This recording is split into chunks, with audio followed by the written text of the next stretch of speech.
आता साधारणतः 3:30 वाजलेत आणि आम्ही घाटातूनच चाललोय. एकदम बाहेर घनदाट जंगल आहे.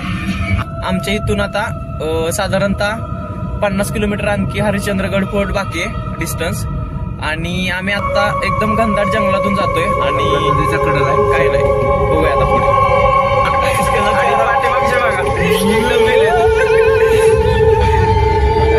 त्याला म्हटलं पाठीमागून व्हिडिओ काढ तर व्हिडिओ